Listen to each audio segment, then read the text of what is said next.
The unique composition and texture of Punjabi villages, comprising lush green and sprawling outfields, wearing seasoned flowers and other elements exclusive of its cultural ethos, such as guhare, provide quite a natural ambience for the Punjabi folk games to happen and flourish.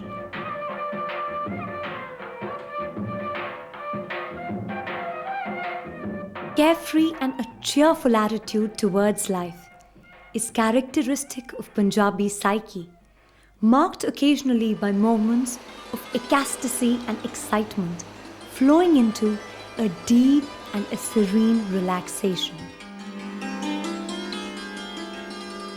The Punjabi folk games represent a complete human life cycle, carrying along with it a multi-dimensional spectrum of social reality.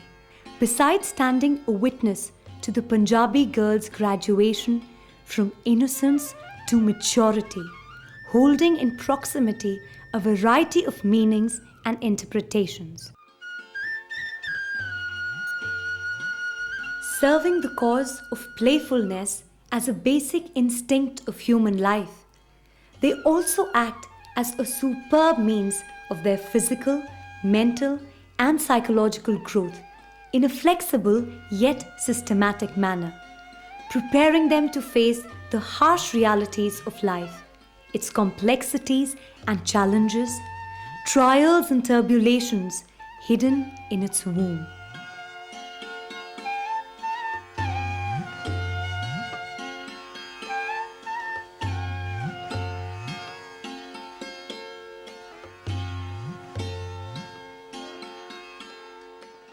These games have also paved way for the evolution of modern games, with the introduction of outsiders as referees, strict rules and regulations eating into the flavor and fragrance which constitute the hallmark of folk games.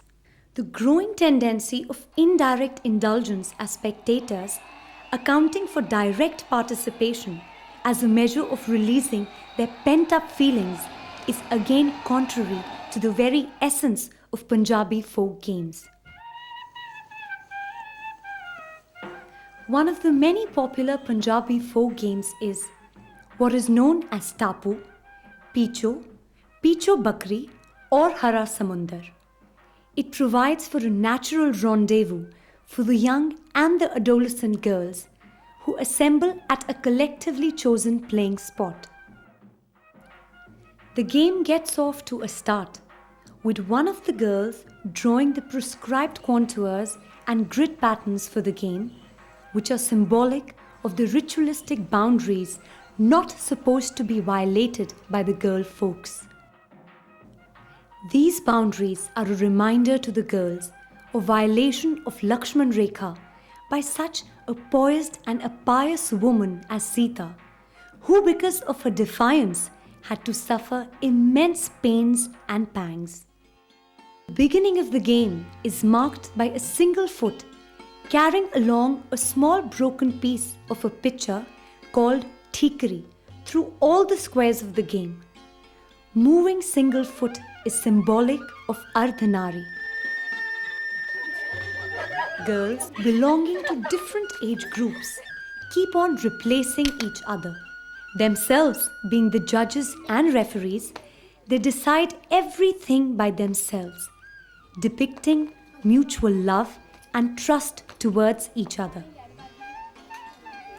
The game keeps on moving, with girls making all-out efforts to cross all the squares with deft precision and accuracy, failing which they have to leave space for other girls to continue the game.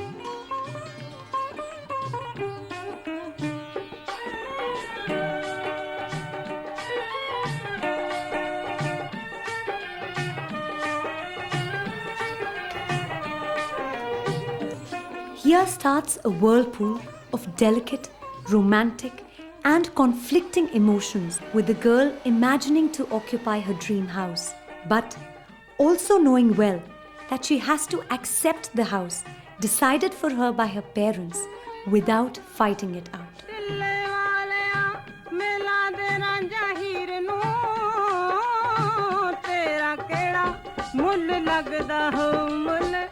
The winning girl asserts her supremacy in the house occupied by her.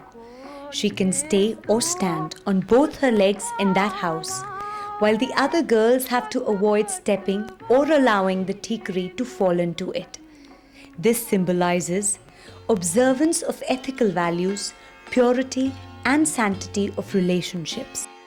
The game ends here, but the time does not. It moves on and on and on its wheel, unabated, unbound, unabiding.